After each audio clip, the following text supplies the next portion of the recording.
Imagine yourself walking through the waking streets of Cape Coast as the first light of dawn spills gently over the Gulf of Guinea. The sky is a soft watercolor, lavender, peach, and gold, as the sun begins to rise beyond the sea. A breeze drifts in from the water, carrying the scent of salt, charcoal, and distant firewood. The earth is red beneath your feet, still cool from the night, and the rhythm of Ghana begins not with noise, but with movement. Quiet footsteps, sweeping brooms, rustling leaves. You pass fishermen returning from the night's journey, their boats carved with symbols and names. God is good, no weapon, grace, and mercy. They pull their canoes to shore in slow unison, arms and backs moving with a practiced grace. Nets glisten with silver fish, and voices rise in laughter, in song, in the call and response that marks a shared life. Children in bright school uniforms walk barefoot on the edge of the road, balancing books on their heads. They pass mango trees and bougainvillea, spilling pink over stone walls. Someone plays a highlife tune from a dusty radio on a windowsill. Bright guitar, rolling bass, and brass that rises like morning birdsong. A rooster crows, late and proud. You pause at a roadside stall for a breakfast of cocoa, warm, fermented millet porridge, and bofrot, golden and sweet, crisp on the outside, soft within. The woman who serves you smiles wide and presses your hand with hers. You are welcome, she says. And you feel it, not as a greeting, but as a truth. You wander up a hill where a faded colonial building overlooks the town. The windows are open to the breeze, and the air smells of rain and old wood. History lives here, not as something distant or silent, but as breath, as memory. You run your fingers along stone walls that once held stories too heavy to speak, and still do. But outside, children play football in the dust, their voices louder than the past. Life moves forward. As the sun climbs higher, the streets fill. Market women call out prices of tomatoes, peppers, smoked fish. Their heads are crowned with bowls and baskets, their hands swift, their eyes bright. You step between stalls of patterned fabric, brass jewelry, shea butter, ground nuts. Everything here is color and motion, yet there is no rush, only rhythm. A man plays a kora beneath a neem tree, his fingers plucking stories from the strings. You sit nearby, sip chilled hibiscus tea, tart and red, and close your eyes. The music doesn't end, it just changes shape. The road unfolds like a ribbon through changing landscapes, from dense forests to golden savannas, from quiet villages to sprawling cities. You pass beneath towering kapok trees, their white trunks smooth and silent. Goats roam freely beside the road. A child waves from a passing trotro, her smile as wide as the horizon. In Kumasi, the ancient capital of the Ashanti kingdom, you arrive in the hum of the Kajecha market, one of the largest in West Africa. It is a world within a world, alive with voices, laughter, music, and trade. You move through aisles of yams and dried fish, soap and sandals, kente cloth in every imaginable color. Red like sunset, gold like royalty, blue like river dreams. You stop to watch a weaver at his loom, hands quick and precise. Each thread carries a proverb, a blessing, a story. Kente is not just fabric, it is language. A woman offers you fufu and light soup under the shade of a mango tree. You eat with your fingers, feeling the softness of the cassava and plantain mash, the warmth of ginger and chili on your tongue. It is messy, beautiful, honest. She laughs as you struggle, and you laugh too. This is how strangers become family. Later, you visit the Palace Museum. Carved wood, gold weights, drums and stools. You learn that in Ashanti culture, the stool is sacred, a throne of the soul. You sit quietly before one, not touching, just listening. And in the stillness you feel the presence of those who sat before, not in power, but in responsibility.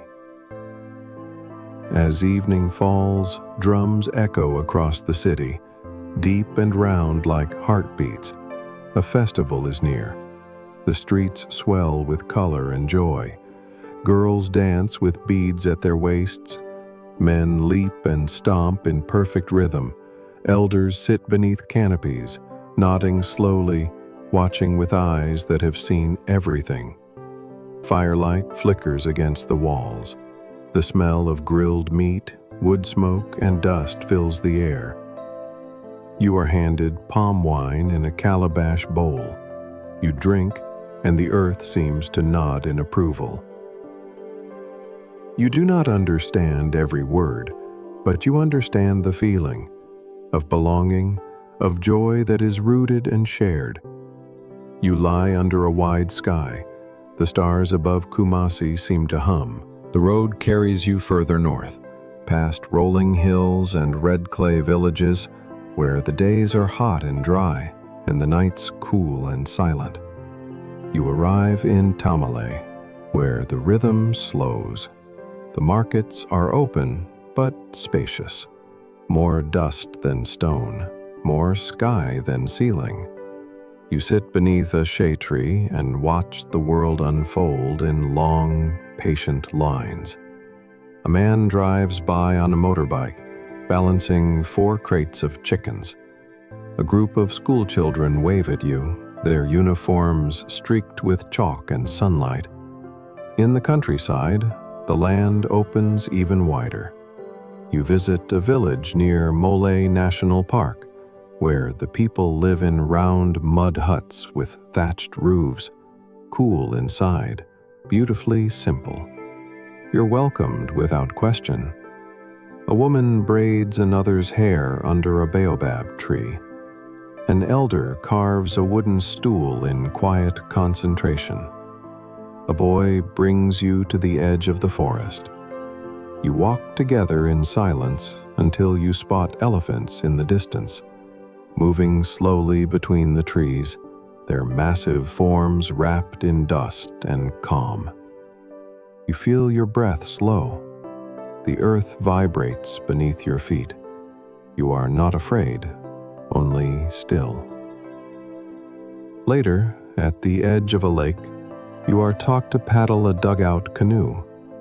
The wood is smooth and wet beneath your hands. The air is full of birds. Herons, egrets, whistling ducks. You float in silence. The water holds the sky. In the evening, dinner is tea with groundnut soup, rich, earthy, thick with roasted peanuts and spice. You eat beside a small fire. There is no electricity, no hum of machines, only the crickets, the laughter of children, the occasional bark of a dog in the dark. You sleep beneath a mosquito net, the wind slipping through narrow windows, stars blinking above a thatched ceiling. The night smells of ash and millet. You dream of rivers. At sunrise, you wake to the call of guinea fowl and distant drums. The village begins to stir. You watch women pound grain in large wooden mortars, the sound steady and grounding. A man washes his face at a well, hands cupping water like prayer. You realize, here, nothing is rushed. Time is not a master. It is a companion.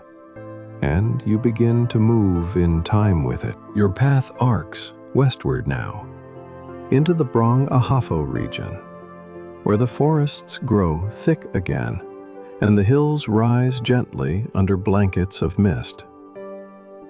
You stop in a town where cocoa beans dry on large wooden trays under the sun. The air smells of fermentation, of sweetness hidden in bitterness.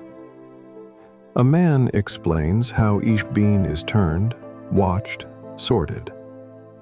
You learn that Ghana is one of the world's leading producers of cocoa, and yet here it is still a family act, a rhythm of hands and weather and time. He breaks open a fresh pod for you. The seeds inside are pale and slimy, sweet with a strange tang. Nothing like chocolate, and yet everything like its beginning.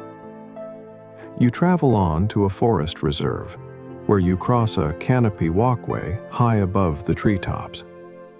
The planks sway beneath your feet, and below, the forest breathes. You hear hornbills calling across the green, monkeys rustling branches, and the distant crackle of falling leaves. A guide walks beside you, sharing stories of trees used for medicine, of spirits said to dwell in certain groves. The forest is not just habitat here. It is alive with meaning. You pass beneath a tree so massive it feels like a cathedral. You rest your hand on its bark. It is cool, textured, patient. In a village nearby, you visit a school. The children greet you with a song, clapping in perfect rhythm. Their voices are clear and high, full of joy. A teacher explains the challenges. Too few books, inconsistent power. But his eyes are bright. They learn, he says, because we believe in them. You eat ampesi, boiled yam with kontamire stew, rich with spinach, tomatoes, and egusi seeds. A woman teaches you how to peel the yam with a short curved knife. You cut your thumb, just slightly. She laughs gently and wraps it in cloth. Now you are part of the food, she jokes. You sit under a tree as the sun sets, listening to old men discuss politics, football, and rain. Someone brings a radio. Ghana is playing a qualifying match. The group leans in. When a goal is scored, the shout is pure and collective. No one is a stranger. That night, you lie awake beneath a sky crowded with stars. Somewhere in the distance, a drum begins again. You no longer need to ask why. You understand. Your final morning in Ghana begins beside the Volta River, where fishermen push their narrow canoes into the mist. The water is silver and still, barely distinguishable from the sky. Egrets glide low across the surface. You walk along the bank, barefoot in the dew-wet grass. A woman washes clothes in the river, her rhythm steady, her gaze serene. You sit beneath a palm and drink coconut water straight from the shell. The taste is cool and faintly sweet, like memory. You think of all the paths you've walked here, coastlines and markets, mountains and savannas, forests and firelit villages. Ghana is not one thing. It is a mosaic, each tile warm, humble, vibrant. Each story alive. You return to Accra for your last day, and the city meets you differently now. You are no longer a visitor. You move with softer steps, with wider eyes. In Jamestown, murals stretch across crumbling colonial walls. Children chase kites along the ridge. The sea murmurs its old eternal song. At the Arts Center, you speak with artisans, woodcarvers, drummers, bead makers. They show you their work with pride, not to sell but to share. You buy a small carving, not for decoration but as a reminder of rhythm. You eat YK on the roadside, rice and beans with shido, gari, egg, and fried plantain. Your fingers are stained with sauce and joy. You drink sabolo again, and it tastes like returning. In the evening, you sit on a rooftop as the city begins to sparkle. The air is thick with life, with stories, with music, carried from alleys and courtyards and passing taxis. The laughter of strangers has become a language you now understand. And as the last light fades over Accra, you know this: Ghana did not invite you to observe. It invited you to belong, to breathe with it, to move in time with it, to carry its rhythm with you, quietly, always. If you enjoyed this quiet journey, consider subscribing to the channel for more calm explorations of the world. Leave a comment if you have thoughts, suggestions, or a country you'd love us to visit next. And if this brought you a moment of stillness, a like would mean the world. Thank you for walking slowly with me. Until next time.